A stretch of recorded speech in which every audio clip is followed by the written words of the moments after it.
Ahora tengo el agrado de introducir a una profesora de la Universidad de Playa Ancha, la profesora Verónica Pastor en Valenzuela, que es educadora en la mención de trastornos de aprendizaje, tiene un MBA en gestión de organizaciones, mención del marketing y es doctora en lingüística.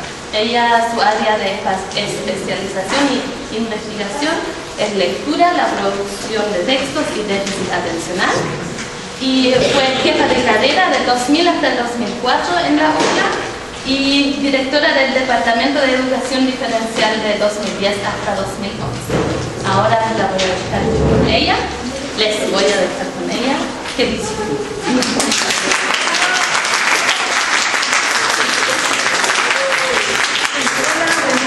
Muchas gracias por la presentación. Uno hace cosas de repente y dice, oh, que he hecho cosas. La verdad, primero quiero agradecer a la comisión organizadora por la invitación y principalmente felicitarla por poder generar este encuentro, porque hoy día más que nunca es necesario que se reúnan los estudiantes de las distintas universidades. Y ustedes, el esfuerzo que hay detrás, toda la logística que hay detrás, no es menor. Y eso significa mucho apoyo, mucho tiempo y otro. Yo creo que ahí hay que realmente felicitar a todos los que les toca siempre organizar un evento. Y en esta organización, aparte de saludar a mis colegas, amigas y compañeras en algunos minutos, a la jefa de carrera, la profesora, me dieron un tema complejo. Un tema complejo en el que me invitan a conversar, pero no porque se hable de inclusión, sino porque las organizadoras me dijeron es la formación inicial de los estudiantes de diferencia. Y por eso, en el tema de señalar que fui jefe de carrera y directora, simplemente tiene que ver que en algunos minutos de la vida he tenido que estar en esta cómo generamos los cambios desde el punto de vista de las mallas culturales para poder enfrentar algunos cambios. Si bien la inclusión como tópico no es mi tema de investigación, y no es mi tema de investigación porque dentro de mi mirada del mundo es una forma de ser. Y en la vida uno siempre tiene que elegir, queridas niñas y amigos, en la vida se tiene que elegir, y mi opción ha sido el déficit atencional y las dificultades de aprendizaje en los tópicos que señaló su compañera, en lectura y producción de texto.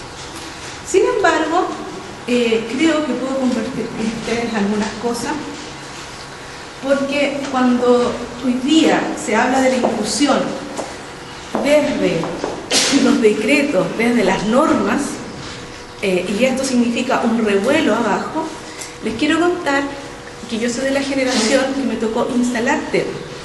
Y de los temas que me tocó instalar a mí, tanto laboralmente, fueron, por ejemplo, los derechos de la infancia.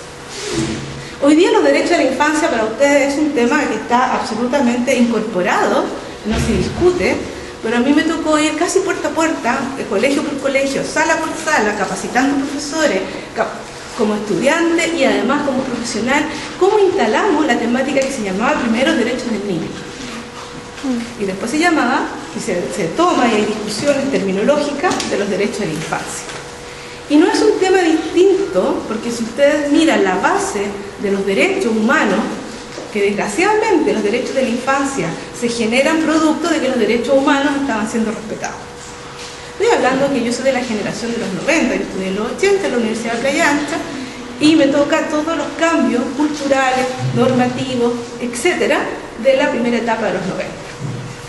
Entonces creo, y por eso quiero hablar en la primera parte y quiero muchas preguntas, que muchas veces eso no está escrito en los textos de cuáles son los aspectos que hay que enfrentar cuando uno desea un cambio.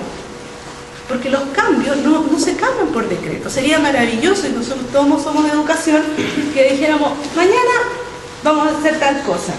No se puede. Ustedes ven que si ustedes ven su currículum de kinder, para tomar kinder, hasta cuarto medio, en términos teóricos, deberían ser unos profesionales espectaculares. ¿Sí o no? Sin embargo, todos sabemos que hay debilidades, algunos no dominan el inglés, siempre tuvieron inglés toda la vida. ¿Sí o no? Pero en términos teóricos se supone que un egresado de cuarto medio en este país debería manejarse o comunicarse en inglés en términos, por lo menos podría sobrevivir. Y no ocurre. ¿Y por qué no ocurre si uno lo mira son 14 años? ¿sí o no? Entonces la pregunta es, ¿qué pasa? ¿Por qué no ocurre? Y después del colegio, después del liceo, vienen a la universidad. Entonces resulta que dice la formación de profesores. En la formación de profesores podríamos mirar que tenemos un estudiante que ingresa a estudiar, en este caso, educación diferencial, y ese antes está construido, voy a poner un número, 18 años, que es un promedio, ¿no es cierto? Tiene 18 años de historia. Experiencias particulares, experiencias de vida, de comunidad, de región, religiosas, políticas, etcétera, colegio, experiencias escolares, y tiene que pasar por un durante, que es la formación de educación diferencial, que tiene un promedio de 5 años, para enfrentar un después, que son niños que tienen otra generación. Por lo tanto, es sumamente complejo, y hay algunas investigaciones muy chiquititas. Hay una que a mí me llamó mucho la atención, de la Universidad Austral, en donde se había hecho un seguimiento con estudiantes para las prácticas profesionales, y se demostró, la investigación desde el 2007, que el esquema mental de la experiencia como estudiante en la básica y la media predominaba en el minuto de la práctica, siendo que los estudiantes habían sido súper críticos con las prácticas pedagógicas. En el minuto de ejercer cometieron los errores que ellos mismos habían criticado durante su formación. Y cuando vimos esa investigación, la pregunta fue, ¿y qué hacemos? ¿Qué hago? ¿Un ramo de actividad cognitiva? ¿Le aplicamos Feinstein a los estudiantes? ¿Se fija? Porque si el predominio, claro, porque son 5 años, y de los 5 vamos reduciendo a un tercio de las asignaturas, ¿no es cierto?, de la especialidad, más la general, etcétera, contra 18. Hay 18 años de vida, de mirar el mundo, que en 5 años, como nosotros, voy a hablar desde la docencia, hacemos para que se pueda producir un cambio. Y ese cambio va a enfrentar niños que ya tienen una mirada distinta. ¿Se fijan? O sea, yo siempre me digo, mi hijo nació con una presidenta mujer. Mi hijo va al fútbol y es mixto. ¿Me entiendes? Entonces para él no hay que explicarle que esto hay que la mujer, que el género. No es un discurso de los niños menores de 8 años. Para los niños menores de 8 años este minuto eso es un discurso que no está. Pero para la generación mía, a veces un poquito menos, hay que estar explicando. ¿Me sigue la idea? Porque él lo ve, tiene su concepción de mundo, está integrada a la mujer, lo ve natural que el compañero de fútbol sea una mujer. O sea, no, incluso una vez la tía le dijo, uy, ¿tienes una compañera? Y el Simón, que se llama mi hijo, como que no le respondió, como que no le entendí la pregunta. ¿Se fija? Porque no era extraño tener una compañera en el equipo de fútbol. Entonces, quiero contarles que cuando hoy día está el tema, es una mirada y de forma de ver el mundo. Y por eso yo elegí a ver si lo reconocen alguna, del lenguaje de los niños de ahora. Este personaje, ¿de dónde es? ¿Lo reconocen algunos rasgos? ¿No? ¿Viste que somos generacionalmente ya tan viejas? Como yo, que una vez le digo a los niños, son como los super amigos en esa época. Me dije, ¿qué son eso? Ahora retomaron los superhéroes, pueden contestar, pero en esa época fue como profesores que son los super amigos. Miren, es súper complejo. ¿Cómo se representa la diversidad? ¿Cómo se representa, aparte del lenguaje? Porque hablar, les decía, es una historia de mundo. La historia del mundo va a estar cuando nosotros nos dirigimos a alguien. Los no verbales cuando nos dirigimos a alguien.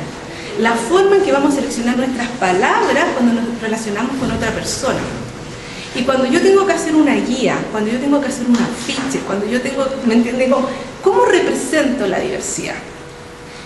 Y también les quiero contar cómo se llega a eso, porque como estuve en el tema de los derechos de la infancia hasta el día de hoy, me tocó la etapa de la diversidad. No es un tema menor, porque ¿cómo lo vamos a representar? Y yo elegí ese, porque si ustedes miran la historia, y no les quiero hablar mucho de teoría, porque van a tener otros profesores que saben mucho más que yo, pero este es el clásico dibujito que aparece en todos los libros, que nos podría ver la evolución de lo que ha ido pasando en la educación diferencial, de la etapa de inclusión, ¿sí o no? La separación, la integración, que yo creo que estamos como por aquí. Si usted me pregunta a mí, estamos por aquí, y hoy día nos dicen que tenemos que pasar a este concepto. pero resulta que los que van a pasar este concepto están formados acá, con profesores que se formaron acá y que cuando fueron niños vivieron acá. ¿Me siguen la idea? Entonces resulta que además nos dicen a nosotros, que yo me voy a ubicar acá, pasando para acá, porque nosotros nos trabajamos aquí, y nos dicen a nosotros, que somos más adultos, etcétera, que preparemos para acá. ¿Se fija? Entonces eso significa estar haciendo un ejercicio cognitivo de tener cuidado en el lenguaje que uno utiliza en la aula. Entonces la pregunta es, más allá de colocar una asignatura, de poder elegir un profesor y todo, ¿cómo hago que los estudiantes en la formación tengan el número de experiencias, y esa es como mi apuesta, el número de experiencias que les permita encontrarse en ustedes en estos encuentros?